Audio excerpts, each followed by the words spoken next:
नमस्कार दोस्तों, welcome to Vidya first. मैं हूं सुनील कुमावत और आज हम डिस्कस करने जा रहे हैं पिछले साल का पेपर, पिछले साल का 2022 का पेपर है। अभी जो क्लास 12 की एग्जाम होने वाली है 4 तारीख को, उसके लिए मैं ये क्वेश्चन तैयार कर रहा हूं। तो शुरुआत करते हैं, देखते हैं वन बाय वन हम सारे क्वेश्चन देखते हैं जो 2022 में आए थे, उससे संबंधित क्वेश्चन भी हम लोग देखेंगे। तो पूरे वीडियो में आप बने रहना और आगे की बात आगे करेंगे। आप पहला क्वेश्चन हम देखते हैं, कुल उपयोगिता जब स्थिर होती है तब सीमांत उपयोगिता क्या होती है? आपको इसका जवाब वैसे मालूम है, मैं जानता हूं आपका इसका जवाब मालूम है। इसका जवाब जो है शून्य होगा, लेकिन फिर भी मैं थोड़ा सा बता दूं आपको। जैसे हम लोगों ने पढ़ा होगा कि सीमांत उपयोगिता इट मीन्स जो है हम जैसे जैसे किसी चीज़ का उपभोग करते हैं तो सीमांत उपयोगिता क्या हो जाती है, माइनस मतलब नेगेटिव, कहीं कि वो डिक्रीज होती जाती है, कम होती जाती है। पहले जो है वो डिक्रीज होती है, एक लेवल पे आके 0 हो जाती है और उसके बाद में जो है वो नेगेटिव हो जाती है। तो इसको हम बोलते हैं सीमांत उपयोगिता। तो सीमांत उपयोगिता का वक्र यदि पूछे तो इस टाइप से आपको बनाना है। और कुल उपयोगिता की यदि हम बात करें तो कुल उपयोगिता ऐसा होता है कि इस लेवल से कुल उपयोगिता चलती है और इस लेवल पर वो हाईएस्ट होती है ना। इस लेवल पर जो है वो हाईएस्ट होती है। इस पॉइंट को हम जो है पूर्ण संतुष्टि का बिंदु बोलते हैं। तो ये कुल उपयोगिता का चार्ट है और ये सीमांत उपयोगिता का, ये मैंने आपको बता दिया। वैसे इसका जवाब है शून्य। अगला प्रश्न है, एक फर्म का उत्पादन फलन क्या है? उत्पादन फलन असल में एक मैथमेटिकल इक्वेशन होती है किसी भी बात को एक्सप्रेस करने के लिए, किसी बात को समझाने के लिए जो है एक मैथमेटिकल एक्सप्रेशन होती है। जैसे कि उत्पादन का फलन, यानी कि उत्पादन किससे हो रहा है भाई? जैसे उत्पादन को मैं संबोधित कर रहा हूँ पी से, तो ये पी किससे हो रहा है? पी हो रहा है आप किसके फंक्शन से? पी हो रहा है जो आपके फैक्टर ऑफ प्रोडक्शन है, उत्पादन के जो साधन है उनका हम जिस प्रकार उपयोग करेंगे, उनका हम जितना उपभोग करेंगे या जितने आपके पास साधन होंगे इसी हिसाब से ही आपका प्रोडक्शन होगा। तो ये एफ फॉर फंक्शन। और यहाँ पर मैं लिख लेता हूँ, जैसे लेबर लिख लेता हूँ और मैं कैपिटल लिख लेता हूँ, है ना। कैपिटल के लिए मैंने सी लिख दिया, पूंजी के पूंजी और श्रम। और आप चाहें तो और भी जो फैक्टर ऑफ प्रोडक्शन है जैसे कि मटेरियल है, रॉ मटेरियल है, वो भी आप लिख सकते हैं। तो मैंने यहाँ 2 चीज लिख दी, एल और सी, लेबर और कैपिटल, यानी पूंजी और श्रम। पूंजी और श्रम का जैसा हम उपयोग करेंगे या जितना हम उनका दोहन करेंगे उसी अनुसार हमारा उत्पादन भी होगा। तो एक प्रकार से हमने क्या किया, एक गणितीय समीकरण बना दिया, एक मैथमेटिकल इक्वेशन बना दिया। इस मैथमेटिकल इक्वेशन को ही क्या बोलेंगे? फलन बोलेंगे। क्या बोलेंगे? फलन। तो प्रश्न आपको आ सकता है कि मान लीजिए कि आपको प्रश्न आया कि उपयोगिता फलन क्या है या उपभोग फलन क्या है। तो उपभोग फलन जैसे कि आपने पढ़ा होगा मैक्रो इकोनॉमिक्स में कि C बराबर जो है आपका ऑटोनोमस कंजप्शन प्लस BY, ये उसका मैथमेटिकल जो है इक्वेशन है या हम कहें कि गणितीय समीकरण है। किसका? ये है उपभोग का। फिलहाल इस प्रश्न में पूछा किसका था? उत्पादन का। तो जब भी फलन शब्द आए, फलन शब्द का मतलब ही यही है कि एक मैथमेटिकल समीकरण, ठीक। तो 2-3 फलन हैं जो आपको याद रखना चाहिए। एक तो ये उपभोग फलन, एक है आपका जो है उत्पादन फलन। इसी तरीके से जो है आप डिमांड का भी बन सकता है, सप्लाई का भी हो सकता है, पर ये आमतौर पे ये दोनों ज़्यादा महत्वपूर्ण है। यहाँ पर ये बी की जगह MPC भी लिख सकते हैं। ये क्या होता है हम आगे बात करेंगे। MPC का फुल फॉर्म होता है मार्जिनल प्रोपेंसिटी टू कंज्यूम। खैर आगे बढ़ता हूँ, मैं तीसरा प्रश्न लेता हूँ। इन सबको मिटा देता हूँ। मैंने आपको बता दिया कि फलन शब्द जहाँ भी इस्तेमाल हो रहा है उसका मतलब होता है एक गणितीय समीकरण। आगे बढ़ते हैं। भारत में वित्तीय वर्ष की अवधि, वित्तीय वर्ष जो अब जैसे भी फिलहाल चल रहा है, 31 मार्च को जो है वित्तीय वर्ष खत्म हो जाएगा और 1 अप्रैल से शुरू होगा। जैसे हमारे स्कूल के लिए जो शैक्षणिक वर्ष होता है वो जुलाई से स्टार्ट होता है और जो है आपका अगली जुलाई तक चलता रहता है। वैसे 1 महीना गैप भी होता है उसमें तो। लेकिन जो वित्तीय वर्ष है, सामान्य कैलेंडर वर्ष जो अपना जनवरी से लेकर दिसंबर होता है, इसी तरीके से वित्तीय वर्ष जिसमें सारे वित्तीय मामले यानी कि बजट हो गया, आपका जो है कोई हिसाब वगैरह करना है, ऑडिटिंग करना है, तो उन सब के लिए जो फाइनल डेट होती है वो 31 मार्च होती है। तो ये रहा आपका जवाब, 1 अप्रैल से 31 मार्च। ये बहुत ज़्यादा ही सिंपल क्वेश्चन पूछ लिया। वैसे मेरा निवेदन है एमपी बोर्ड से कि थोड़ा तो अच्छे क्वेश्चन पूछा करो 12th वालों के लिए। खैर आगे बढ़ते हैं हम नेक्स्ट स्लाइड की ओर। तो नेक्स्ट स्लाइड की हम बढ़ते हैं। 4th क्वेश्चन है आपका, सीमांत उपभोग प्रवृत्ति क्या है? सीमांत उपभोग प्रवृत्ति क्या है? जो अभी मैं आपसे बोल रहा था कि MPC, marginal propensity to consume, इसी को ही हिंदी में हम बोलते हैं सीमांत उपभोग प्रवृत्ति। और जब सीमांत उपभोग प्रवृत्ति नाम लिखा आया है तो इसको आप इस तरीके से सोल्व करेंगे। ये है परिवर्तन का निशान, इसको बोलेंगे सी में परिवर्तन, यानी कंजप्शन में चेंज आया। किसकी वजह से? इनकम में चेंज होने की वजह से। आपकी आय में परिवर्तन होने से आपके कंजम्पशन में, आपके उपभोग में कितना परिवर्तन होता है। जैसे कि आपकी इनकम, जैसे मान लीजिए पहले 10,000 थी, अब इनकम 10,000 से 15,000 हो गई, तो आपकी इनकम जो है कितनी चेंज हुई? इनकम चेंज हुई 50%। तो इससे आपके उपभोग में कितना परिवर्तन आया? मैं मान लेता हूं कि जो पहले आप खर्च कर रहे थे, मान लीजिए पहले आप 10,000 रुपये खर्च कर रहे थे, अब आप जो है 10 की जगह आप मान लेते हैं हम कि 30,000, मतलब 10 की जगह 13,000 रुपये, 3,000 बढ़ा दिया आपने, 13,000 खर्च कर रहे। इसका मतलब क्या हुआ कि आपने जो है 30% अपना उपभोग बढ़ा लिया। तो यदि इन दोनों का यदि हम रेशियो देखें तो दोनों का रेशियो क्या होता है? इन दोनों का रेशियो होता है 3:5, या हम इसको डिवाइड करके देखेंगे तो 5 से यदि हम देखेंगे तो ये आएगा 0.6 आएगा। तो ये 0.6 ही है ना, वही क्या है? एमपीसी है। ये मैंने आपको समझाने के लिए बताया है। सीधा आपको यदि याद रखना है तो सीधा इसका फॉर्मूला ये रहा, कंजप्शन में कितना चेंज हो रहा है बटे इनकम में कितना चेंज हो रहा है, चेंज ये निशान है। यदि सीमांत शब्द आया है तो, सीमांत शब्द आया है तो आपका ये जवाब होगा। और ये कहां दे रखा है? ये यहां पे दे रखा है, ठीक। यदि सीमांत शब्द नहीं आया होता, यदि सीमांत की जगह यहां लिखा होता औसत उपभोग प्रवृत्ति, क्या लिखा होता? औसत उपभोग प्रवृत्ति।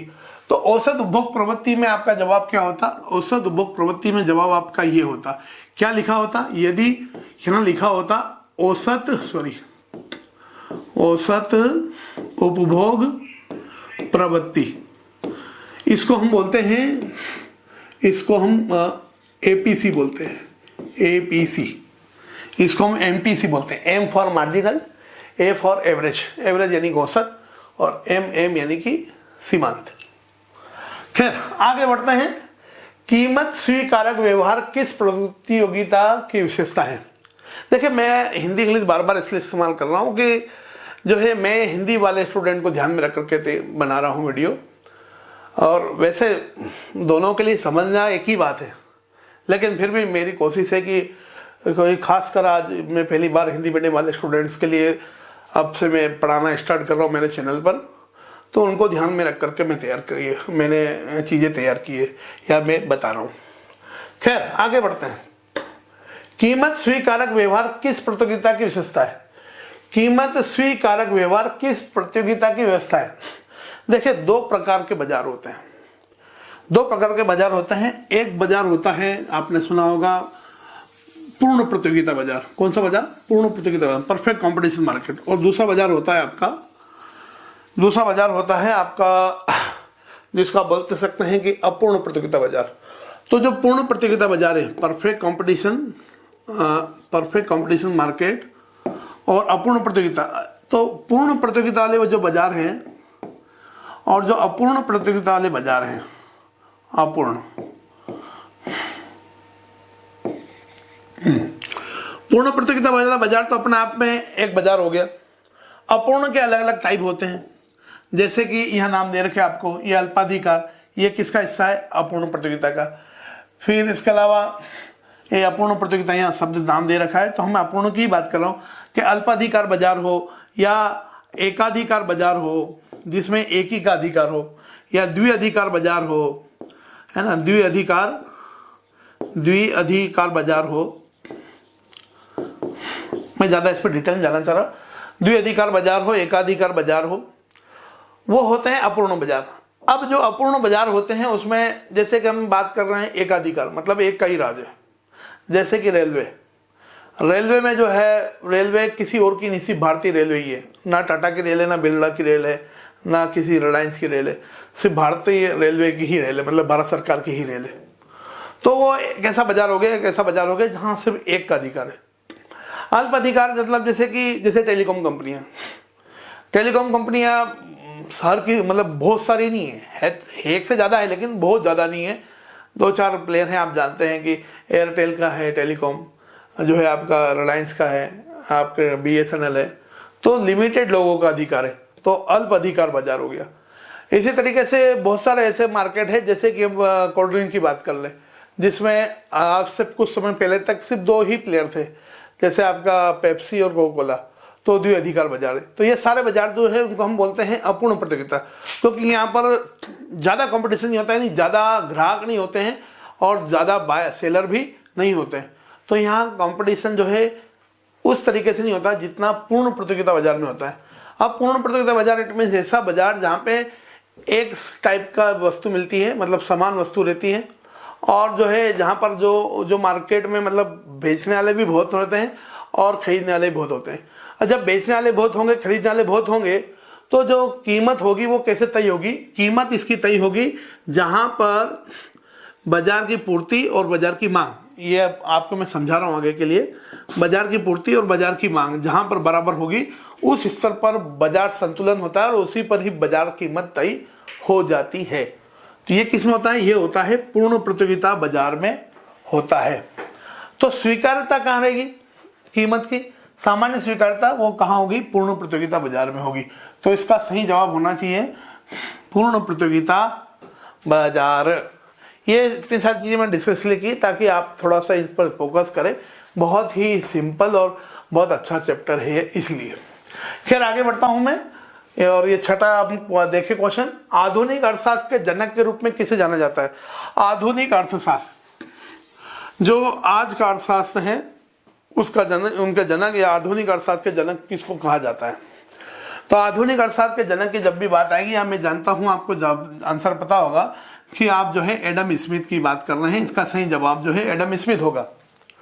लेकिन यदि आप बात करें कि वेलफेयर इकोनॉमिक्स है ना, तो वेलफेयर इकोनॉमिक्स से किसी की बात आती है तो वो बात किसकी आती है? वो फिर जब बात आती है हमारी जो है मार्शल की बात आती है। और यदि आप बात कर रहे हैं कि यदि ऐसी बात की जाए कि रोजगार और आय और रोजगार को लेकर के जो सिद्धांत दिया है, या अर्थव्यवस्था में प्रभावी मांग को लेकर जो सिद्धांत दिया, समग्र मांग समग्र पूर्ति, तो वहां पर नाम आएगा लॉर्ड मेनार्ड केंसी का। वहां पर नाम किसका आएगा? Lord Maynard Keynes. जो ये मेनार्ड केंसी देख रहे हैं ना, ये वही है। यदि मैक्रो इकोनॉमिक्स से कोई भी बात आती है तो उसमें नाम इनका आएगा, किन्स का। और यदि आप ओवरऑल आधुनिक अर्थशास्त्र की बात करें तो उसमें नाम आएगा एडम स्मिथ का। ठीक, आगे बढ़ते हैं हम लोग। आगे बढ़ते हैं क्वेश्चन नंबर 2, रिक्त स्थान की पूर्ति कीजिए। तो आप देख पा रहे हैं प्रश्न, औसत संप्राप्ति। संप्राप्ति का मतलब होता है जो चीजें आपने बेच रहे हैं, बेचने से जो आपको पैसा मिल रहा है टोटल, उसको संप्राप्ति बोलते हैं। या आप इसको इंग्लिश में बोलेंगे रिवेन्यू, कि आपको बेचने से कितना पैसा मिल रहा। किसी भी चीज का औसत निकालना हो तो क्या करते हैं? जो उसकी मात्रा होती है उससे भाग लगा देते हैं। भाई जैसे आपने जो है 10 चीजें बेची 5 रुपए के हिसाब से, तो आपको टोटल कितना मिलेगा? टोटल मिलेगा आपको 50 रुपए। 50 रुपए आपकी कुल संप्राप्ति हुई। तो औसत संप्राप्ति कितनी हुई? 10 चीजें आपने बेची 5 रुपए के हिसाब से, आपको आया कुल 50 रुपए। तो ये हो गया कुल संप्राप्ति। इस कुल को यदि आप 10 से भाग लगा दे तो क्या आएगा? 5 रुपए आएगा।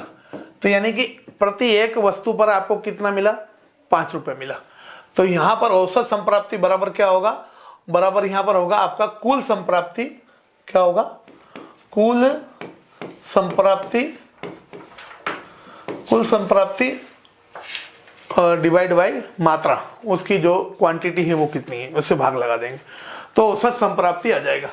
मान लीजिए प्रश्न थोड़ा बदल के आता है। वो प्रश्न आता है कि कुल संप्राप्ति बराबर, तो कुल संप्राप्ति बराबर क्या हो जाएगा? मात्रा गुणित जितने में आप बेच रहे हैं उसकी, मतलब आप वस्तु को किस कीमत में बेच रहे हैं, तो मात्रा गुणित कीमत आ जाएगा। ठीक है, यदि कुल संप्राप्ति आए तो, औसत संप्राप्ति आए तो ये है ही समझ। आगे बढ़ते हैं। किस वस्तु, हाँ इसको हम कुल आगम भी बोल सकते हैं। ये जो हमने लिखा ना कुल संप्राप्ति, संप्राप्ति बोलते हैं, आगम बोलते हैं, एक ही बात है। किस वस्तु अथवा सेवा की सरकार द्वारा निर्धारित कीमत की ऊपरी सीमा को हम कीमत कहते हैं। किस वस्तु अथवा सेवा की, किसी वस्तु और सेवा की सरकार द्वारा निर्धारित कीमत की ऊपरी सीमा को हम क्या बोलते हैं। देखिए कोई भी वस्तु होती है तो उसकी जो कीमत होती है, तो एक कीमत होती है जो उसकी बाजार कीमत होती है, बाजार संतुलन कीमत बोल सकते हैं। अब बाजार संतुलन कहाँ होता है, बाजार संतुलन वहां होता है जहां पर सप्लाई और डिमांड जो है वो क्रॉस करती है, यानी कि ये वाला जो पॉइंट है इसको बाजार संतुलन बोलेंगे, और यहां जो कीमत होगी उसी कीमत को हम बोलेंगे बाजार संतुलन कीमत। उसको हम क्या बोलेंगे, बाजार संतुलन कीमत। हाँ इसको हम क्या बोलेंगे, बाजार संतुलन कीमत। अब इस बाजार संतुलन कीमत से यदि सरकार ये चाहती है कि जो है कोई चीज जो है उपभोक्ताओं को सस्ते में मिले, उस रेट में नहीं मिले जो रेट में मार्केट में हो, क्योंकि वो चाहती जैसे कि गरीब लोगों के लिए राशन पे सामान मिलता है ना, गेहूं मिलता है, चावल मिलता है सस्ते में, देखा जाए तो उसकी बाजार कीमत ज्यादा है, लेकिन गवर्नमेंट ने क्या किया कि उसकी एक अधिकतम सीमा जो है वो तय कर दी कि आप इससे ज्यादा नहीं चार्ज कर सकते। जैसे आप राशन की दुकान पर देखेंगे, जो सरकारी राशन की दुकान होती है वो जो है मार्केट कीमत से कम कीमत में ही वहां पर चीजें मिलती है। तो ये इस प्रकार की यदि कोई सीमा निर्धारित कर देते हैं तो उस ऊपरी सीमा को हम जो है उच्चतम कीमत बोलते हैं, उच्चतम निर्धारित कीमत बोल सकते हैं। क्या बोलेंगे, उच्चतम निर्धारित कीमत। अब ये वाला प्रश्न यहाँ खत्म हुआ। मैं इसी से ही अपोजिट दूसरा प्रश्न बता रहा हूं कि मान लीजिए यहां पर ऐसा बोल दिया कि निम्नतम समर्थन कीमत, न्यूनतम समर्थन कीमत। अब न्यूनतम समर्थन कीमत क्या होता है, जैसा आपने सुना होगा जो किसान होते हैं, किसान को जो है उसकी लागत से ज्यादा पैसा मिल सके, उसको किसानों को ज्यादा नुकसान नहीं हो, इसके लिए यदि जैसे मान लीजिए किसान मार्केट में कोई जैसे सोयाबीन बेचने जा रहा है तो उसको जो पैसा मिलना चाहिए उससे ज्यादा कीमत सरकार तय करती है। तो बाजार कीमत कुछ भी हो, मतलब बाजार कीमत मान लेते हैं कि सोयाबीन वो बेचने जा रहे हैं, गवर्नमेंट ने तय किया कि भाई 4,000 मिलना चाहिए, लेकिन बाजार में यदि ऐसे खुले में बेचने जाएंगे तो वो उस समय 3500 रुपये में बिकते हैं। तो जो 3500 रुपये उसकी उस समय की बाजार कीमत है, लेकिन गवर्नमेंट उस समय क्या कर रही है, उस बाजार कीमत से ज्यादा कीमत तय कर रही है, ज्यादा तय कर रही है, लेकिन वो क्या बोल रही है कि इससे कम में आप नहीं खरीद सकते, इससे ज्यादा हम आप खरीद लो, क्योंकि वो किसको फायदा देना चाहते हैं, वो उत्पादक को फायदा देना चाहते हैं। तो इसको हम समर्थन मूल्य बोलते हैं। क्या बोलते हैं, न्यूनतम समर्थन। जो ऊपर है उसको न्यूनतम और जो नीचे है ना वो उच्चतम, क्योंकि इससे ज्यादा लेना है और इससे कम नहीं लेना है। ये उपभोक्ता को सपोर्ट करने के लिए है और ये उत्पादक को सपोर्ट करने के लिए है। तो ये जो नीचे लिखा है इसका मतलब ये नहीं कि इसका नाम निम्नतम है, इसका नाम उच्चतम है, और जो ऊपर है लाइन उसका नाम जो है निम्नतम है, क्योंकि वो उत्पादक को सपोर्ट करने के लिए कि भाई नहीं इतना से ज्यादा तो कीमत मिलना ही चाहिए। आई होप आपको समझ में आ गया होगा। सरकार द्वारा निर्धारित ऊपरी सीमा जो है उसको हम उच्चतम कीमत, और जो कम से कम इससे कम भी नहीं बेच सकते उसको निम्नतम समर्थन मूल्य बोलते हैं। आगे बढ़ते हैं। पूर्ण प्रतियोगिता में प्रत्येक फर्म वस्तु का उत्पादन एवं विक्रय करती है। पूर्ण प्रतियोगिता में जो वस्तु होती है, जैसे मैं भी बात कर रहा था, दो प्रकार के बाजार होते हैं, एक पूर्ण और एक अपूर्ण प्रतियोगिता। जो अपूर्ण प्रतियोगिता बाजार होता है उसमें वस्तु क्या होती है, समान होती है। क्या होती है, समान होती है, समान होती है, समरूप होती है। ऐसे समान से संबंधित शब्द होगा, है ना, तो समरूप हो बोल सकते हैं, समान बोल सकते हैं, एक ही बात है। भारत का केंद्रीय बैंक जो है, आपने कोई भी नोट उठा करके आप देखिए, हर नोट पर जो है, हर नोट पे क्या लिखा होता है, देखो मैं दिखाता हूं। हर नोट पे लिखा होता है भारतीय रिजर्व बैंक। तो भारतीय रिजर्व बैंक जो है ये हमारी या रिजर्व बैंक ऑफ इंडिया बोल सकते हैं, आरबीआई जो है वो हमारे देश की केंद्रीय बैंक है। जैसे हर देश में बाकी जो बैंकें होती है, बाकी बैंक जैसे कि एसबीआई है, बैंक ऑफ इंडिया है, बैंक ऑफ बड़ौदा है, ये सारी बैंकें जो है उसको हम बोलते हैं वाणिज्यिक बैंक। और जो बैंकों की बैंक होती है, जो नोट का निर्गमन करती है, जो आपकी कहें कि मौद्रिक नीति को लागू करती है, उसको हम बोलते हैं रिजर्व बैंक ऑफ इंडिया, भारतीय रिजर्व बैंक। ये मैं आपको क्यों बता रहा हूं, क्योंकि आगे आपको प्रश्न आ सकता है कि रिजर्व बैंक के कार्य का क्या है। तो मैं बता रहा हूं आपको कि रिजर्व बैंक जो है नोट का निर्गमन करती है। रिजर्व बैंक जो है वो बैंकों की बैंक है। रिजर्व बैंक जो है सरकार की बैंक होती है, गवर्नमेंट की जो बैंक है वो रिजर्व बैंक होती है। तो उसी को ही हम क्या बोलते हैं, केंद्रीय बैंक बोलते हैं। क्या बोलते हैं केंद्रीय बैंक। और हमारे देश की केंद्रीय बैंक का नाम क्या है, आरबीआई है, रिजर्व बैंक ऑफ इंडिया। एक और प्रश्न, बड़ा मजेदार प्रश्न है, आरबीआई कौन सा नोट प्रिंट नहीं करती है? तो वो है 1 रुपए का नोट। 1 रुपए का जो कल सिक्का आता है वो जो है हमारा वित्त मंत्रालय करता है। केंद्रीय वित्त मंत्रालय जो है उसका वित्त मंत्रालय जो है वो 1 रुपए का नोट छापता है, मतलब 1 रुपए का सिक्का केंद्रीय वित्त मंत्रालय करता है। अब क्यों करता है वो बाद में आप कमेंट में पूछना तो जवाब दूंगा। अल्पाधिकार हो गया, आगे बढ़े। अल्पाधिकार में विक्रेताओं की संख्या होती है। अल्पाधिकार बाजार, ऐसा बाजार जहां पर ना ज्यादा सेलर है ना ज्यादा बायर है। सेलर बायर भले ज्यादा हो भी सही, लेकिन कम से कम जो है जो सेलर है वो कम है। अल्प अधिकार है, मतलब कुछ लोगों का ही अधिकार है। अल्प का अधिकार है, अल्प है मतलब कम संख्या में। जैसे कि टेलीकॉम सेक्टर की हम बात कर लें, भाई आप जो है सब्जी मार्केट में बेचने वाले 50 लोग हैं, 50 के हजारों हैं, लेकिन जो है टेलीकॉम कंपनी की जो सर्विस है वो देने वाले जो है 4-5 ही मेन जो है बिजनेसमैन है। और भी ऐसे बहुत सारे प्रोडक्ट हैं जिन जो अपने अपने ब्रांडिंग की वजह से जो है वो मार्केट में अपना एक अलग स्थान रखते हैं। तो वो बेचने वाले जो है वो कम ही लोग हैं। तो अल्प अधिकार में विक्रेताओं की संख्या क्या होना चाहिए, ज्यादा होना कि कम होना चाहिए? कम। अल्प अधिकार में, या शब्द सही क्लियर है कि अल्प अधिकार मतलब कम विक्रेताओं का अधिकार जहां पर है। तो कम विक्रेता का अधिकार कहां पर होगा, जहां विक्रेताओं की संख्या क्या होगी, कम होगी। विक्रेताओं की संख्या कम होती है। खैर, यदि यहां पर ऐसा होता कि पूर्ण प्रतियोगिता बाजार, तो यहां पर विक्रेताओं की संख्या बहुत होती, लेकिन पूर्ण प्रतियोगिता के अलावा जितने भी बाजार हैं उन सब में ही विक्रेताओं की संख्या क्या होती है, कम होती है। इसीलिए तो उसको जो है अपूर्ण बोलते हैं हम लोग। आगे बढ़ते हैं। विदेशी विनिमय दर को हम इंग्लिश में बोलेंगे फॉरेन एक्सचेंज रेट। तो इसको हम जो है क्या बोल सकते हैं, इसको हम फॉरेक्स भी बोल सकते हैं। फॉरेक्स मतलब कि फुल फॉर्म हुआ फॉरेन एक्सचेंज रेट, फॉरेक्स है ना, शॉर्टकट में बोल रहे हैं। क्या बोल रहे हैं, फॉरेक्स बोल रहे हैं। आगे बढ़ते हैं हम लोग। अच्छा, एक और चीज मैं इसमें बता दूं आपको कि विदेशी विनिमय दर को तय करने की 2 प्रकार की जो है दर तय होती है। एक स्थायी नीति होती है और एक जो है कहीं के अपन फ्लेक्सिबल रेट सिस्टम होता है, मतलब लचीली जो है दर तय होती है। लचीली दर अगेन वही मार्केट संतुलन यानी बाजार संतुलन के आधार पर होगी, और फिक्स जो है वो सरकार खुद तय करती है। तो एक इससे भी प्रश्न बनता है। आगे बढ़ते हैं। संतुलित बजट में आय व्यय की राशि क्या होती है? संतुलित लिखा हुआ है। संतुलित शब्द का मतलब ही क्या होती है, समान। जब भी चीजें समान होती है तो वहां संतुलन जो है शब्द इस्तेमाल किया जाता है। तो वहां पर आय और व्यय क्या हो गए, आय और व्यय वहां जो है संतुलित होंगे, वहां पर समान होंगे। मतलब जिस बजट में ना तो आय ज्यादा है ना व्यय ज्यादा है, जितना कमाई इतना खर्चा, तो ऐसे बजट को हम क्या बोलेंगे, संतुलित बजट बोलेंगे। जहां खर्चा ज्यादा हो तो घाटे का बजट, जहां खर्चा कम हो तो फायदे का बजट, है ना, अधि बजट उसको हम बोल सकते हैं। ठीक, तो आई होप कि आपको अभी तक की चीजें क्लियर हुई होगी। थोड़ा जल्दी भी चलेंगे हम लोग, लेकिन मैं समझता हूं कि ज्यादा जल्दी भागने क्या मतलब है। एक पेपर भी ढंग से कर लिया तो पूरे एग्जाम हो जाना चाहिए। खैर, आगे बढ़ते हैं।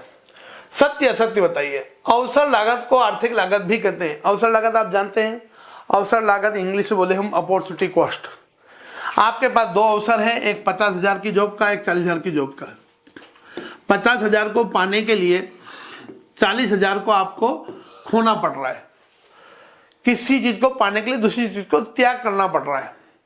तो लागत शब्द तभी हम इस्तेमाल करते हैं जब हम कुछ त्याग करते हैं।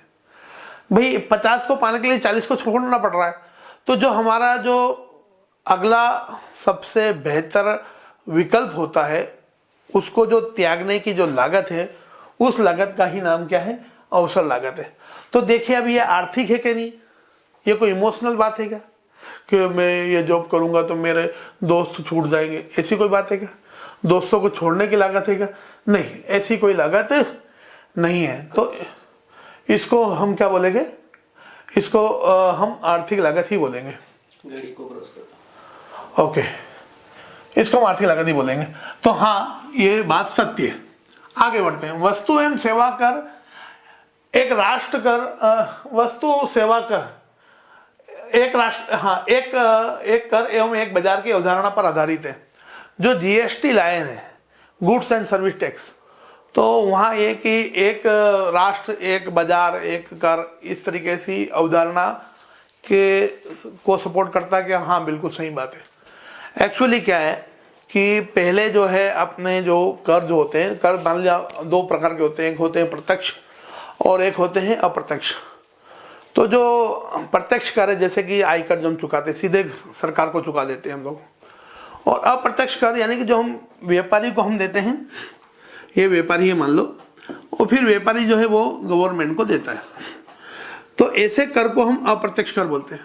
तो ऐसे बहुत सारे जो है अप्रत्यक्ष कर थे पहले, जैसे सेल्स टैक्स अलग था और भी बहुत सारे जो कर हैं वो थे। तो अप्रत्यक्ष कर के बहुत सारे अलग अलग कर को मिलाकर के एक नया कर बना जिसका नाम रखा जीएसटी। तो ये इस अवधारणा के साथ ही है कि एक राष्ट्र एक कर एक बाजार। तो हाँ, ये जवाब बिल्कुल सही है, ये जवाब बिल्कुल सही है।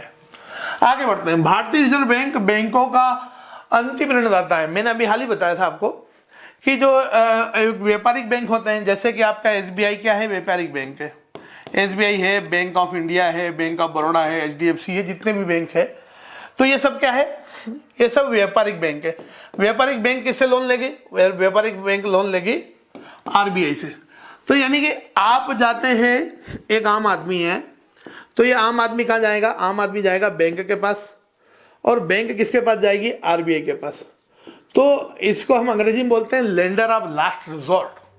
कहने का मतलब ये कि आप बैंक के पास गए और बैंक किसके पास जाएगी? आरबीआई के पास जाएगी। तो ये बात जो यहाँ पर बोल रहे हैं कि भाई अंतिम ऋणदाता है, हाँ ये बात बिल्कुल सही है, क्योंकि यदि गवर्नमेंट को भी लोन की जरूरत पड़ेगी तो लोन कौन देगा? आरबीआई जो है वो दे सकती है। आरबीआई प्रतिभूतियां रख करके गवर्नमेंट को भी पैसा देती है। तो जो लास्ट बैंक है वो कौन है? वो अंतिम ऋणदाता कौन है? वो है आरबीआई, वो है केंद्रीय बैंक। आगे बढ़ते हैं। यदि किसी कीमत पर बाजार पूर्ति बाजार मांग से अधिक है तो उस कीमत पर बाजार अधिमांग उस कीमत पर बाजार अधिमांग कहलाती है। यदि किसी कीमत पर बाजार पूर्ति बाजार मांग से अधिक हो, यानी कि ऐसा बोल रहा है, ये रही आपकी बाजार पूर्ति और ये रहा आपका बाजार मांग, और जो है यही आगे बोल रहे हैं कि किसी कीमत पर बाजार पूर्ति बाजार मांग से अधिक हो। तो ये जो बाजार मांग है, इससे ये वाले पॉइंट से बाजार पूर्ति जो है वो ज्यादा है, तो उस कीमत पर बाजार अधिमांग कहलाती है। देखिए बिल्कुल ये बात गलत है। क्यों गलत है? क्योंकि यहां क्या बोल रहे हैं कि बाजार पूर्ति मांग से अधिक है। जब बाजार पूर्ति मांग से अधिक है तो अधिक कौन हुआ? पूर्ति अधिक हुई ना, अधिक पूर्ति हुई। लेकिन ये क्या बोल रहे हैं कि ये जो है वो बाजार अधिक मांग है। नहीं भाई, जब मांग ये ज्यादा होती है, यदि ये ज्यादा होती तो क्या होता? बाजार अधिक मांग होता। ये फिलहाल क्या है? पूर्ति अधिक है, तो यहाँ क्या होना चाहिए? पूर्ति अधिक है, अधिक पूर्ति है, अधिक मांग नहीं है। तो ये जवाब गलत है। आगे बढ़ते हैं। 2 अनादिमान वक्र एक दूसरे को काटते हैं। अनादिमान वक्र मतलब ऐसे कहीं के जो इंडिपेंडेंट वक्र है, जैसे वक्र यानी कि कोई सा भी कर्व, जैसे आप जो है इंडिफरेंस कर्व देखते हैं, है ना, तो इंडिफरेंस कर्व इस टाइप के कर्व बना होता है। इंडिफरेंस कर्व ही अनादिमान वक्र। ये एक दूसरे से जो है एक दूसरे को नहीं करते हैं, ये अपने अपने अलग अलग इंडिपेंडेंट बने रहते हैं। आगे बढ़ते हैं क्वेश्चन नंबर 4 की ओर। क्वेश्चन नंबर 4 आप देखें, सही जोड़ी बनाएं, तो सही जोड़ी बनाते हैं। स्थानापन्न वस्तुएं, स्थानापन्न वस्तुएं जैसा आप जानते हैं कि एक की जगह जो दूसरी वस्तु इस्तेमाल की जा सके, जैसे कि चाय की जगह हम कॉफी पी सकते हैं, है ना, तो उनको हम स्थानापन्न वस्तुएं बोलते हैं। तो स्थानापन्न वस्तु हुआ चाय की जगह कॉफी। फिर है पूरक वस्तुएं। पूरक वस्तुएं जो कहती है कि बोल साथ साथ चल, मतलब मैं कोई इसको खरीदेगा तो उसको भी खरीदना पड़ेगा। जैसे कि आप यदि चाय ज़्यादा खरीद रहे हैं तो शक्कर भी ज़्यादा खरीदेंगे। यदि आप कार ज़्यादा खरीद रहे हैं तो पेट्रोल भी ज़्यादा खरीदनेंगे, या कार ज़्यादा बिक रही है मतलब आने वाले समय में पेट्रोल भी ज़्यादा बिकेगा। तो पूरक वस्तुएं जो साथ साथ चलती है। आगे बढ़ते हैं। मूल्यह्रास। मूल्यह्रास इट मीन्स ये कि किसी चीज़ की वैल्यू में कमी आना, किसी की वैल्यू घटना। तो इसके लिए यहाँ एग्जैक्ट मुझे फिलहाल कोई दिख नहीं रहा है, इसको मैं छोड़ देता हूँ। आगे बढ़ता हूँ। अंतिम वस्तुएं। अंतिम वस्तुएं मतलब जो फाइनल प्रोडक्ट है। फाइनल प्रोडक्ट किसके लिए?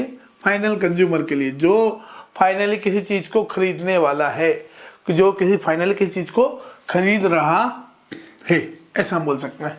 तो अंतिम वस्तु यानी कि कोई चीज़ बन करके उसके लास्ट फेज में आ गई। जैसे कि धागा बना, धागे से फिर कपड़ा, कपड़े से फिर जो है शर्ट बना।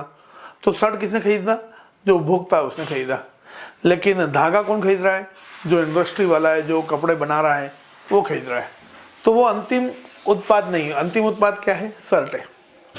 तो अंतिम वस्तु किसके लिए होगी? अंतिम उपभोक्ता के लिए।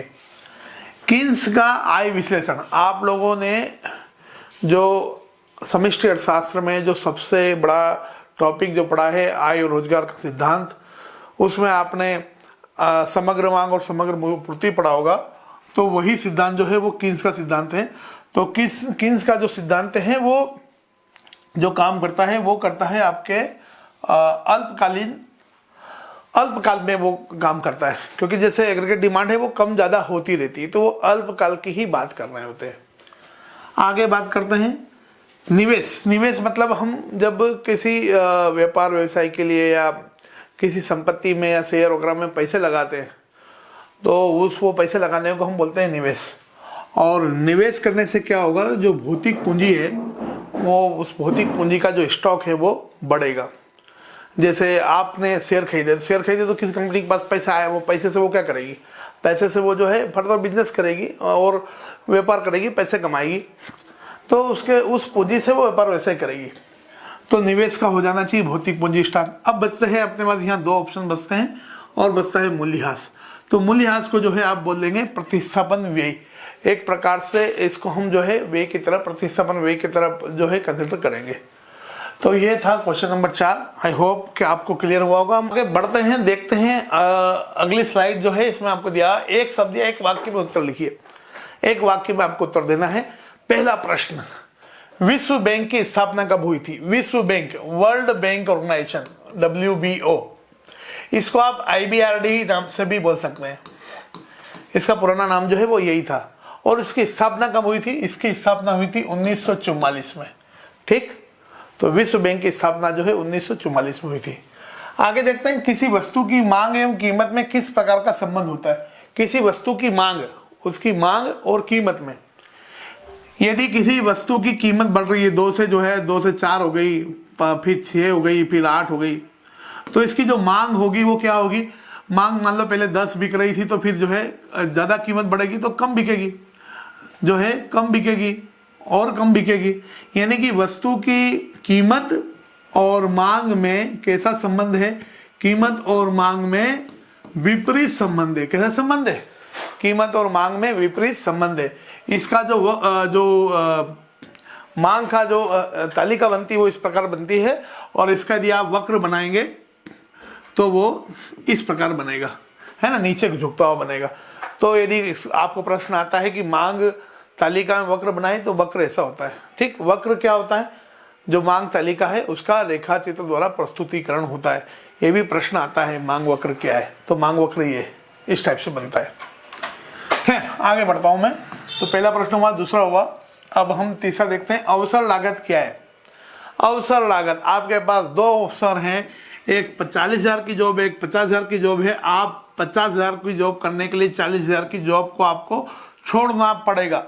जो हमारे पास दूसरा सबसे बेहतर अवसर है, उसको छोड़ने की जो लागत है, उसको त्याग करने की जो लागत है, वही क्या है, वही अवसर लागत है। 50,000 के ऑफर को पाने के लिए 40,000 को छोड़ना अवसर लागत है। ये 40,000 क्या है, अवसर लागत हो जाएगी। तो इसका जवाब हुआ दूसरे बेहतर विकल्प का त्याग। आगे बढ़ते हैं, दूसरे बेहतर विकल्प का त्याग, इसका जवाब हो गया। फिर है श्रम बाजार में मजदूरी की दर का निर्धारण कैसे होता है। किसी भी बाजार में बाजार कीमत कब तय होती है? बाजार कीमत तय होती है जब बाजार पूर्ति, बाजार मांग जहां पर टकराते हैं, उसी पॉइंट को हम क्या बोलते हैं, उसी पॉइंट को हम बोलते हैं बाजार संतुलन, और उसी को ही हम बाजार कीमत बोलते हैं या बाजार संतुलन कीमत बोलते हैं। तो श्रम बाजार में मजदूरी दर का निर्धारण कैसे होता है? बाजार श्रम पूर्ति और श्रम मांग, श्रम पूर्ति और श्रम मांग जहां पर जो है इंटरसेक्ट होती है, जहां पर टकराती है, उसी पॉइंट पर क्या होती है, मजदूरी का दर निर्धारित होती है, मजदूरी की दर जो है निर्धारित होती है। तो इसका एक लाइन में जवाब हुआ कि श्रम बाजार में मजदूरी दर का निर्धारण श्रम मांग और श्रम पूर्ति के आधार पर होता है। आगे, समष्टि अर्थशास्त्र के कितने प्रमुख क्षेत्र है? समष्टि अर्थशास्त्र के जो है कितने प्रमुख क्षेत्र है, ये मैं आपको बताऊं। उससे पहले मैं इनको हटा देता हूं, और ये भी मैं हटा देता हूं, ये भी मैं हटा देता हूं। चलिए,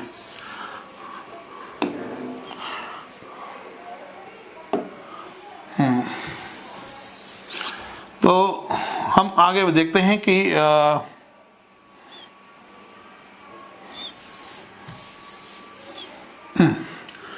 समष्टि अर्थशास्त्र के कितने प्रमुख क्षेत्र होते हैं। देखिए, आपने जो समष्टि अर्थशास्त्र जब आप पढ़ रहे हैं, जब भी आप पढ़ते हैं, तो आप जो सबसे पहली जो चीज़ आप पढ़ते हैं वो होता है आपका, आपने ऐसा पढ़ा होगा, आपने पढ़ा होगा कि जो है एक सर्कुलर फ्लो ऑफ इनकम है ना, एक चक्रीय प्रवाह होता है किसके बीच में, जो फर्म होती है उनके बीच में, और जो हाउस होल्ड होते हैं उनके बीच में, यानी कि परिवारों के बीच में और उत्पादक के बीच में। जो हम चीज़ें खरीदते हैं उससे हम पैसा खर्च करते हैं, वही पैसा इनके पास जाता है, फिर वही हमको क्या करते हैं, हमको जो है, जो हम साधन इनको देते हैं, उन साधन के बदले हमको ये हमें आय प्राप्त होती है। तो आय का एक चक्र चलता रहता है, आपने पढ़ा होगा। तो दो पार्टी तो मेन ही हो गई।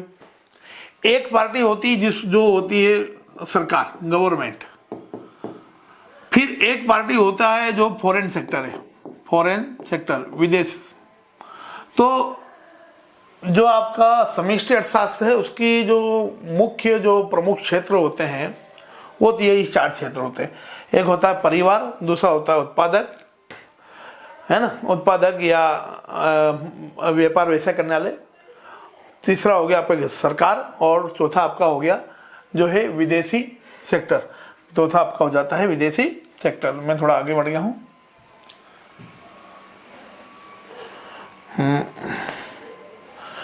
चौथा जो होता है आपका फॉरेन सेक्टर, विदेशी सेक्टर होता है। तो जो आपके समष्टि अर्थशास्त्र है उसके जो प्रमुख क्षेत्र हुए वो कौन कौन से हुए?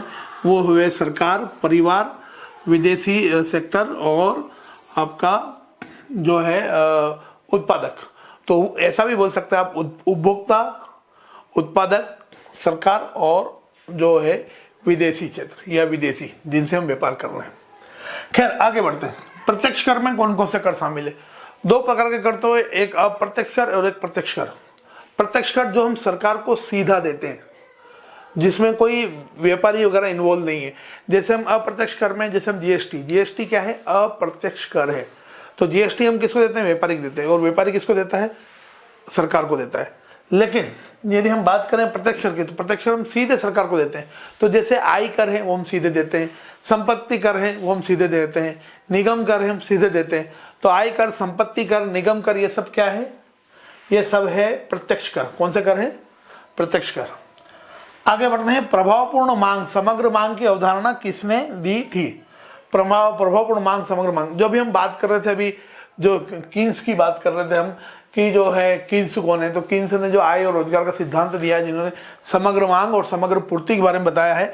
आपने आगे इसमें ऐसा पढ़ा होगा कि ये जो है इस प्रकार की इसमें समग्र मांग होती है। समग्र मांग यानी इसको हम इंग्लिश में बोलते हैं aggregate demand. Aggregate demand, aggregate demand, और जो है इस प्रकार की होती है, इसको एक लाइन होती है, इसको हम एग्रीगेट सप्लाई बोलते हैं। ये वाली जो अवधारणा है ये किसने दी है? लॉर्ड मेनार्ड केंसी ने दी है। और वो किसकी बात कर रहे हैं? वो प्रभावपूर्ण मांग की बात कर रहे हैं। वो ये वाली जो लाइन है इसको प्रभावपूर्ण मांग बोलते हैं। प्रभावपूर्ण मांग की बात कर रहे हैं, तो प्रभावपूर्ण मांग का कॉन्सेप्ट किसने दिया है? मेनार्ड केंसी ने। किसने दिया है? लॉर्ड मेनार्ड केंसी, जॉन मेनार्ड केंसी भी बोलते हैं, उन्होंने ये अवधारणा दी है। ठीक, तो आगे बढ़ते हैं। आगे बढ़ते हैं हम लोग नेक्स्ट क्वेश्चन की ओर। नेक्स्ट स्लाइड है आपकी। अर्थव्यवस्था की केंद्रीय समस्या क्या है? अर्थव्यवस्था की केंद्रीय समस्या, बहुत ही आसान जवाब है इसका। अर्थव्यवस्था केंद्रीय समस्या है क्या उत्पादन किया जाए, किसके लिए उत्पादन किया जाए और कैसे उत्पादन किया जाए। यह अर्थव्यवस्था की जो है केंद्रीय समस्या है। क्या उत्पादन किया जाए, कैसे उत्पादन किया जाए और किसके लिए उत्पादन किया जाए। केंद्रीकृत योजनाबद्ध अर्थव्यवस्था तथा बाजार अर्थव्यवस्था में कोई दो अंतर लिखिए। केंद्रीकृत अर्थव्यवस्था का मतलब होता है कि जब सरकार का हर मतलब अधिकतर चीजों पे नियंत्रण होता है, और बाजार अर्थव्यवस्था मतलब कि जब सरकार का सीधा सीधा कंट्रोल नहीं होता है, नियंत्रण नहीं होता है, जब बाजार अधिकतर जो है व्यापार व्यवसाय बाजार के नियंत्रण में होता है, जहां कीमत बाजार कीमत तय होती है, मतलब जो है बाजार की मांग और पूर्ति के आधार पर जो जहां कीमत तय होती है उसको बाजार अर्थव्यवस्था कहते हैं। और जहां पर सरकार का कंट्रोल होता है उसको जो है केंद्रीकृत अर्थव्यवस्था बोलते हैं। केंद्रीकृत अर्थव्यवस्था को हम लोग जो है समाजवादी अर्थव्यवस्था भी बोल सकते हैं, और जो आपकी बाजार अर्थव्यवस्था है इसको पूंजीवादी अर्थव्यवस्था भी बोल सकते हैं। खैर आगे बढ़ते हैं। एक ऐसे बाजार जिसमें केवल दो ही उपभोक्ता तथा मान लीजिए वस्तु के लिए उनकी मांग इस प्रकार है। ये आपको दे रखा है कीमत, और ये आपको दे रखी एक पहली मांग, ये दूसरी मांग। आपको कुछ नहीं करना है, इनको जोड़ देना है। तो आप इसको इस प्रकार से बनाएंगे। यहाँ तो हो गई ये आपकी प्राइस, कीमत हो गई है ना। कीमत क्या है? 1 रुपये, 2 रुपये, 3 रुपये, फिर जो है आपकी 1 मिनट 2 रुपये, 3 रुपये, 4 रुपये। तो एक पर जो है टोटल कितना हो जाएगा? इस पर D1 और फिर ये है आपका D2। तो पहला है 9, दूसरे में है 24। तो इसका जो मार्केट डिमांड रहेगी MD लिख देंगे अपन इसको। बाजार मांग होगी वो कितनी हो जाएगी? 9 और 24 कितना हुआ? 9 और 24 हो गया आपका 33। तो 33 क्या हो गई? इसकी बाजार मांग हो गई। इसी तरीके से 8 और 20 कितना हो गया? पहले में कितना है? 8 है, दूसरे में कितना है? 20। 8 और 20 कितना हो गया? 28। इस तरीके से हम देखेंगे तीसरा कितना है? 7 और 18। 7 और जो है 18 है। इन दोनों का टोटल यदि हम देखें तो 7 और 18 टोटल हुआ 25। तो ये जो आ रहा है यही क्या है? ये बाजार मांगे। तो इस तरीके से पूरा आपको क्या करना है? आपको एक तालिका बनाना है। इसी तालिका के ही आपको जो है यही इसका जवाब है, और इसी के ही आपको नंबर मिलेंगे। आई होप क्लियर हुआ होगा। ये बहुत आसान है, सबसे ज्यादा आसान है। न्यूमेरिकल के नाम पर बहुत कुछ होना चाहिए आपके पेपर में, जैसा CBSE के पेपरों में आता है। खैर आपके MP बोर्ड में ना जाने क्यों ज़्यादा न्यूमेरिकल नहीं देते हैं, तो ये आपके लिए बड़ा आसान है पेपर के एग्जाम के पॉइंट ऑफ व्यू से। पर लेकिन फिर भी एक छोटा सा बिल्कुल आसान न्यूमेरिकल दिया, कम से कम इसको तो आप करके आइए। आगे बढ़ते हैं। अगला प्रश्न है, पूर्ति की कीमत लोच क्या है? पूर्ति की कीमत लोच क्या है? पूर्ति की कीमत लोच, कीमत में परिवर्तन होने से पूर्ति में कितना परिवर्तन हो रहा है, इसका जो अनुपात है उस अनुपात को ही हम पूर्ति की कीमत लोच कहते हैं, है ना। इसका फार्मूला आपको पता है। फार्मूला क्या पता है? कि पूर्ति की कीमत लोच। पूर्ति की कीमत लोच मतलब कि पूर्ति में प्रतिशत परिवर्तन कितना हो रहा है, पूर्ति में प्रतिशत परिवर्तन कितना हो रहा है, और पूर्ति की जो कहीं कि हम पूर्ति, जिस भी चीज की हम पूर्ति की बात कर रहे हैं उसकी कीमत में कितना परिवर्तन हो रहा है, प्रतिशत कीमत में परिवर्तन, ठीक। तो आप इसको ऐसा लिख सकते हैं कि पूर्ति की मात्रा में परिवर्तन डिवाइड बाय प्रतिशत कीमत में परिवर्तन। ये क्या है, ये है लोच का फार्मूला है। ये किसका फार्मूला है, लोच का। किसकी लोच का, मांग की लोच का भी फार्मूला ऐसे ही होता है और पूर्ति की लोच का फार्मूला ऐसे। यहाँ यदि मांग है तो मांग लोच लिख देंगे और पूर्ति है तो क्या लिख देंगे हम लोग, हम लिख देंगे पूर्ति की लोच बराबर मात्रा में प्रतिशत परिवर्तन और कीमत में प्रतिशत परिवर्तन। ये प्रतिशत का निशान लिखा हुआ है, ठीक। तो लोच जब भी आपको आए, लोच का यही फार्मूला है और यही इसका डेफिनेशन है कि कीमत में परिवर्तन होने पर मांग में जो परिवर्तन होता है उसको मांग लोच कहते हैं। फिलहाल पूर्ति है तो बोलता हूं वापस से कि कीमत में परिवर्तन होने से जो मांग में परिवर्तन होता है उसका जो अनुपात है, ये क्या है, अनुपात। ये जो ऐसा लिखा होता है उसको अनुपात बोलते हैं। तो जो अनुपात है उसका नाम क्या है, पूर्ति लोच है। उस अनुपात का नाम क्या है, पूर्ति लोच। मान लो यहाँ ऊपर आता है 10 और नीचे आया आपको 5 से 10 को काटेंगे कितना आएगा, 2 आएगा। तो ये जो 2 आ रहा है, 2 क्या है, 2 जो है मतलब ये जवाब बता रहा है कि भाई यहाँ 5 का चेंज आ रहा है कीमत में, तो यहाँ 10 का चेंज आ जाता है, यानी कि ये बहुत ज्यादा लोचपूर्ण पूर्ति है। ऐसा आई होप आपको समझ में आ गया होगा ये बात। आगे बढ़ते हैं, आगे अथवा छोड़ते हैं, हम सीधे आगे बढ़ते हैं नेक्स्ट क्वेश्चन पर। बाजार संतुलन कीमत की विवेचना कीजिए। बाजार संतुलन कीमत, बिल्कुल बहुत ही आसान प्रश्न है ये रहा बाजार की पूर्ति सप्लाई और ये रही बाजार की जो है डिमांड, और यहाँ जिस पॉइंट पर ये टच हो रही है इसी को ही हम बोलते हैं बाजार संतुलन। इसको हम क्या बोलते हैं, बाजार संतुलन। तो बाजार संतुलन की विवेचना को करना मतलब कि बाजार संतुलन वो स्थिति जहां पर बाजार मांग और बाजार पूर्ति बराबर होती है और इसी बिंदु पर क्या होती है, बाजार कीमत और बाजार कीमत जो है वो तय होती है। तो ये इसके बारे में हो जाएगा, बाजार संतुलन के बारे में। नेक्स्ट आगे बढ़ते हैं, औसत आय क्या है। देखिए आय को यदि आप, वो आय किन लोगों से मिल रही है उससे यदि डिवाइड कर देंगे तो क्या आ जाएगा, औसत आ जाएगा।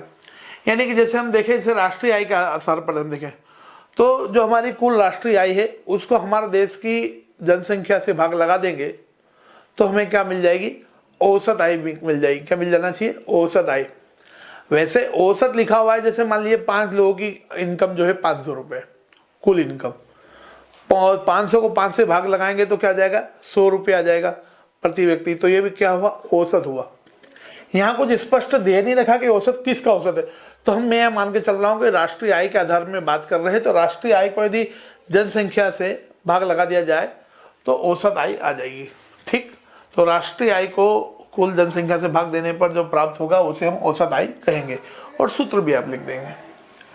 आगे बात करते हैं, समष्टि आर्थिक विश्लेषण किसे कहते हैं। समष्टि आर्थिक विश्लेषण किसे कहते हैं अथवा विश्व महामंदी कब और क्यों हुई थी, ठीक है। तो वैसे विश्व महामंदी कब हुई थी ये मैं आपको बता देता हूँ। ये हुई थी 1929 से लेकर के 39-40 तक ये चली थी। यदि आता है तो ये बहुत ज़्यादा आसान सवाल है कि विश्व महामंदी जो 1929 से 1939 और 40 के दौरान में जो है हुई थी। समष्टि आर्थिक विश्लेषण किसे कहते हैं। देखिए समष्टि आर्थिक विश्लेषण का मतलब यह है कि आपको बताना कि समष्टि अर्थशास्त्र किस बारे में है या वो किसका अध्ययन करता है। तो समष्टि अर्थशास्त्र किसका अध्ययन करता है, जो इसके मेन चैप्टर है या जो मेन यूनिट है, जैसे कि ये जो है राष्ट्रीय आय का अध्ययन करता है, ये जो है समग्र मांग का अध्ययन करता है, समग्र पूर्ति का अध्ययन करता है, आय का अध्ययन करता है, रोजगार का अध्ययन करता है, मंदी का अध्ययन करता है, मुद्रास्फीति का अध्ययन, मुद्रास्फीति नहीं महंगाई का अध्ययन, एक प्रकार से मुद्रास्फीति को महंगाई समझ लो आप, तो महंगाई का अध्ययन करता है ना। तो जितने भी ये जो समष्टि अर्थशास्त्र में अध्ययन के जो टॉपिक हैं वो सारा इसका जवाब हो जाएगा। समष्टि अर्थशास्त्र किसका विश्लेषण करता है, किसका अध्ययन करता है। विश्लेषण करना मतलब उस चीज के बारे में डिटेल में जाना, उसके क्या है क्या नहीं, उन सब चीजें जानकारी निकालना, डिटेल में जाना किसी चीज के। तो उसी चीज़ का एनालिसिस करना। तो समष्टि अर्थशास्त्र जिसका अध्ययन करता है उसी का एनालिसिस करता है। तो समष्टि अर्थशास्त्र जो है किसका आर्थिक विश्लेषण करता है? राष्ट्रीय आय का, जो है रोजगार का, जो है आपके रोजगार का, उसके बाद में आप बात करें मुद्रास्फीति का, मंदी का, समग्र मांग का, समग्र पूर्ति का, इन सब का विश्लेषण करते हैं समष्टि अर्थशास्त्र। खैर ठीक है, तो आई होप ये सारी चीजें हुई। इसमें एक और एक बहुत आसान प्रश्न दिख रहा है, इस पर डिस्कस कर लेते हैं। अल्प अधिकार से क्या सही है?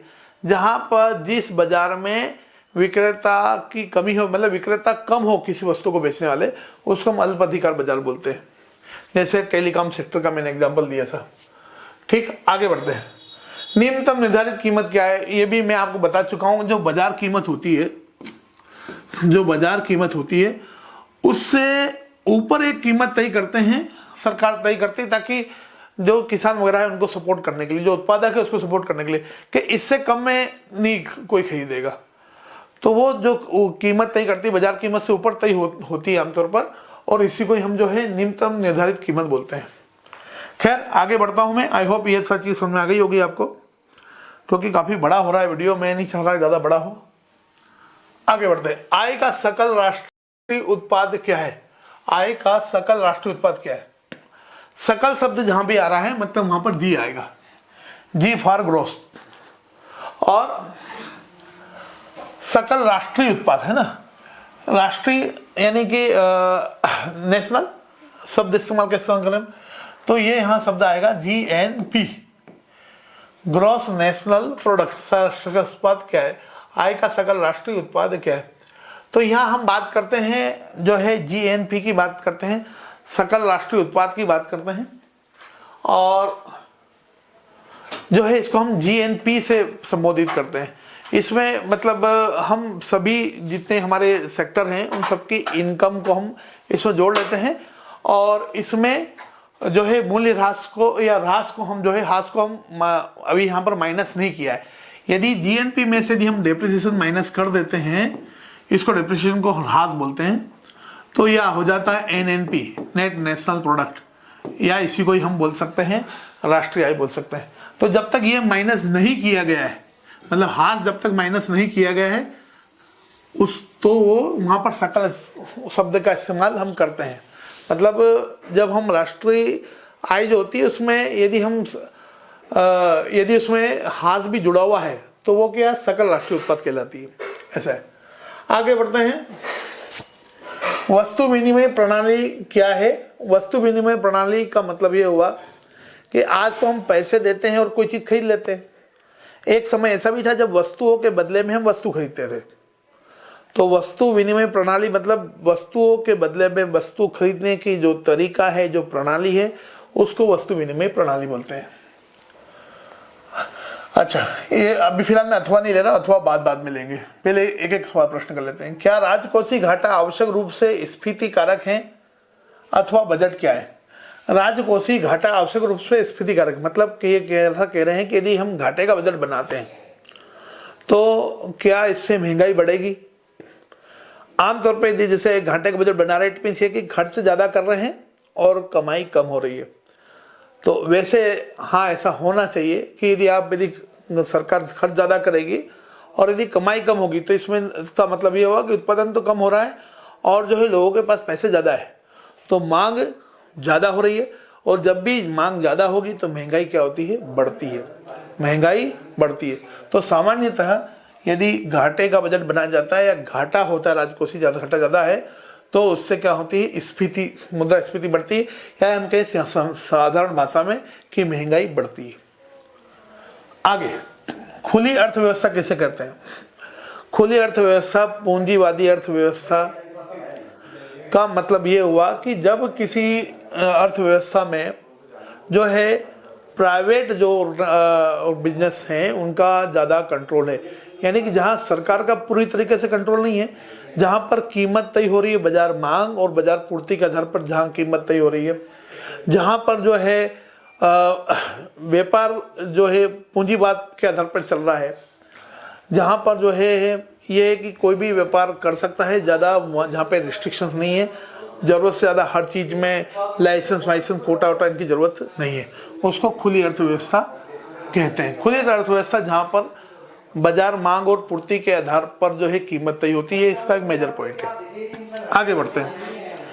व्यष्टि अर्थशास्त्र तथा समष्टि अर्थशास्त्र में अंतर लिखिए। ये प्रश्न आप शुरुआत से पढ़ रहे होंगे। व्यष्टि अर्थशास्त्र किसका अध्ययन करता है? आय का, रोजगार का, समग्र मांग का, समग्र पूर्ति का, राष्ट्रीय आय का। जो राष्ट्र स्तर की जो चीजें होती है, देश के स्तर की जो चीजें होती है, वो उसका अध्ययन होता है किसमें? व्यष्टि अर्थशास्त्र में। और यदि हम वो उसका अध्ययन होता है समष्टि अर्थशास्त्र में।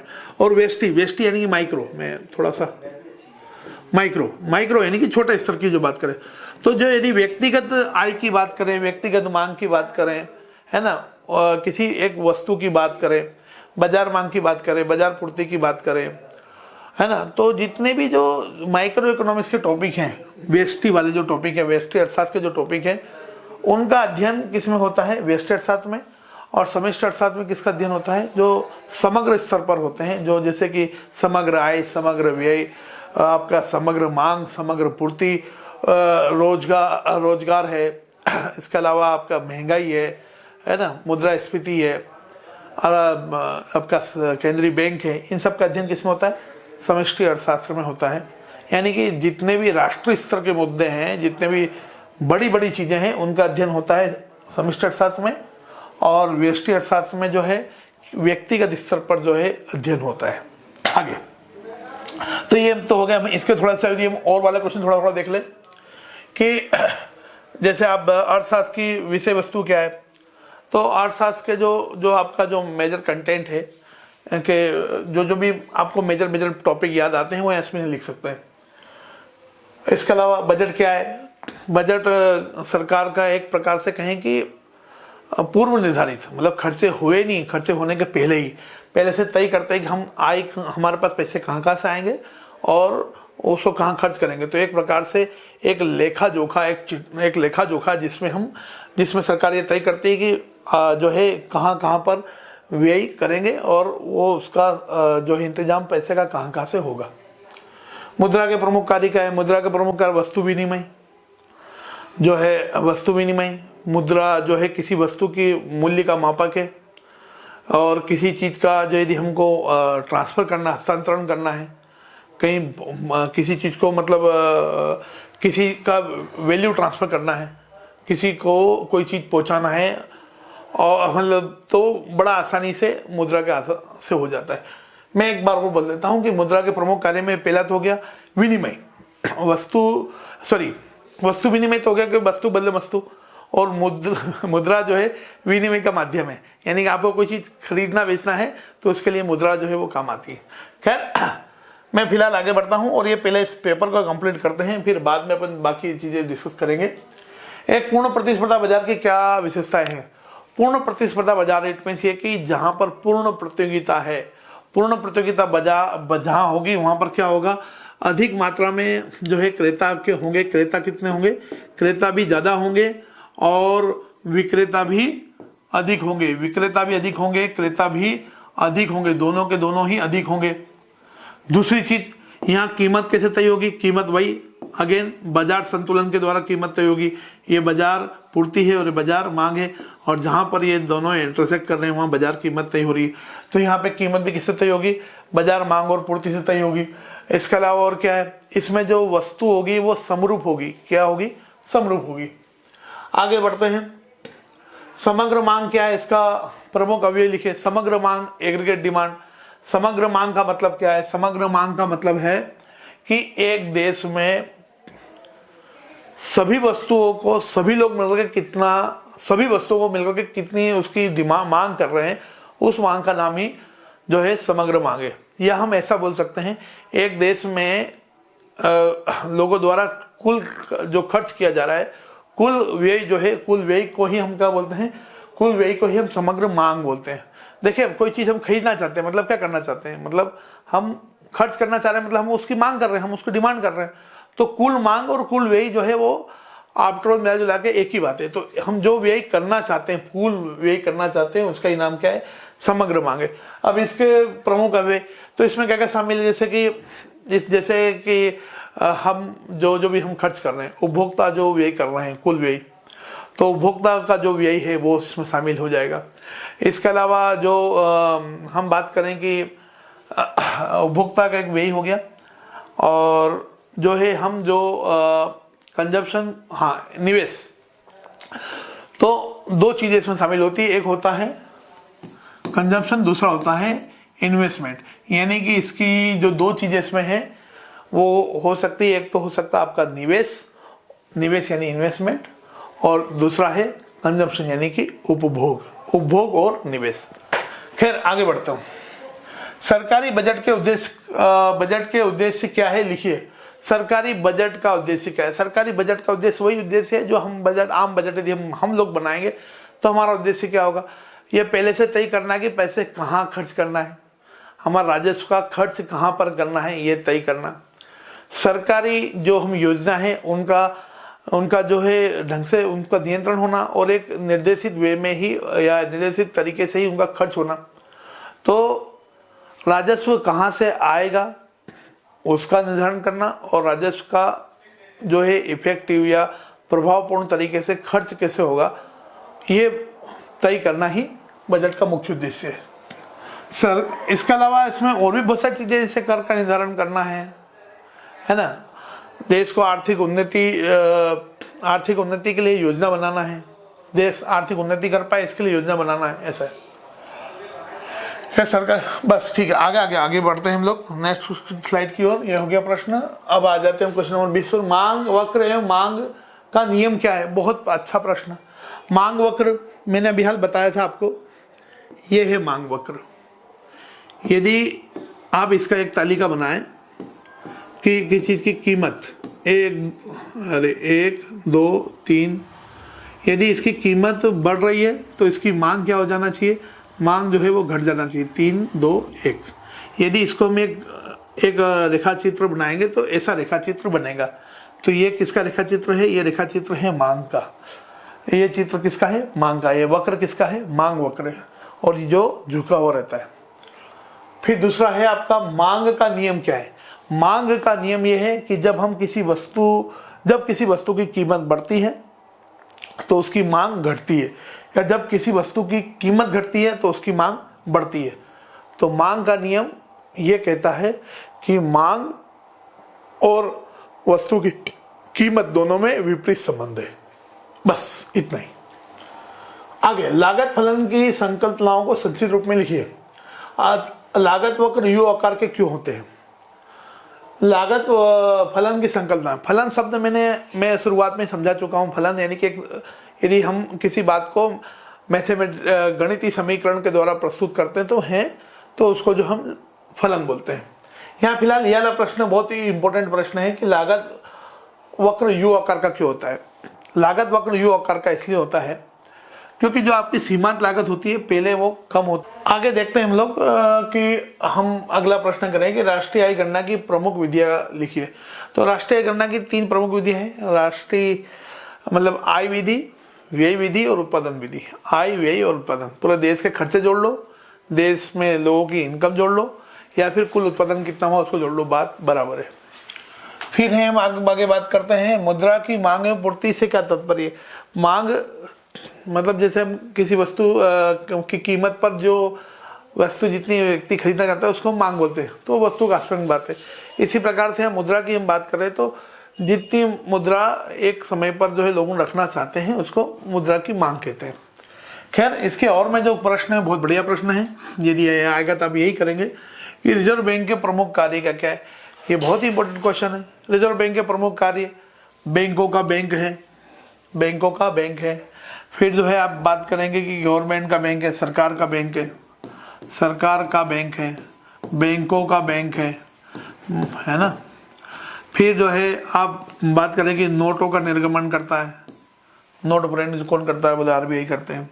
फिर यदि हम बात करें जो मौद्रिक नीति होती है तो मौद्रिक नीति का भी जो मौद्रिक नीति को लागू कौन करता है, वो भी रिजर्व बैंक करता है। तो इतना काफ़ी है। वैसे और भी इसके पॉइंट हैं, जो है अंतिम ऋण दाता है ये। तो रिजर्व बैंक के जो कार्य हैं वो कुछ प्रमुख कार्य है वो इस प्रकार है कि बैंकों का बैंक है, बैंकों का बैंक है, मतलब बैंक को लोन चाहिए तो बैंक यहाँ से ले सकते हैं। सरकार का बैंक है, सरकार का क्या है, बैंक है, और नोट का निर्गमन करता है और मौद्रिक नीति को लागू करता है। तो ये है रिजर्व बैंक के प्रमुख कार्य। आई होप कि आपको चीज़ें समझ में आई होगी, और यदि अच्छी आई है तो आप मुझे कमेंट करके ज़रूर बताएं, ताकि जो है मैं चीज़ों को, या तो मैं बहुत ज़्यादा टाइम दे रहा तो वो भी मुझे क्लियर लिखे तो मैं कम टाइम लूँ, और यदि मैं ठीक बता रहा हूँ तो फिर मुझे वो भी लिखिएगा हाँ सर ठीक है। और यदि आप पे कोई सवाल है तो मुझे ज़रूर भेजिए, हम अगला प्रश्न जो पेपर है वो उसको भी जल्द से जल्द सॉल्व करेंगे। आई होप कि आपको ये वीडियो अच्छा लगा होगा। फिर मिलते रहेंगे, तब तक के लिए अलविदा। और हाँ, ये चैनल को सब्सक्राइब नहीं किया तो सब्सक्राइब कर लो। इस पर करियर गाइडेंस रिलेटेड और इकोनॉमिक्स सीबीएसई का भी, इकोनॉमिक्स एमपी बोर्ड का भी, और अकाउंट्स भी इस पर मैं जो है आपको पढ़ाऊँगा। तो आई होप कि आपको ये जो चैनल जो है वो यूज़फुल रहे। फिर मिलते रहेंगे, तब तक के लिए अलविदा। Have a great day. Thank you very much. धन्यवाद। नमस्कार। ठीक है, अब कुछ गड़बड़, कुछ जगह जैसा थोड़ा बहुत लगा कि मैं गड़बड़ कर रहा हूँ, पर चलेगा इतना थोड़ा बहुत तो है। कैसे? थोड़ा मतलब वो प्रश्न को लेकर मैं थोड़ा अटक रहा था, अटक नहीं रहा था, मतलब थोड़ा मिसकंसेप्शन टाइप का तो लग रहा था।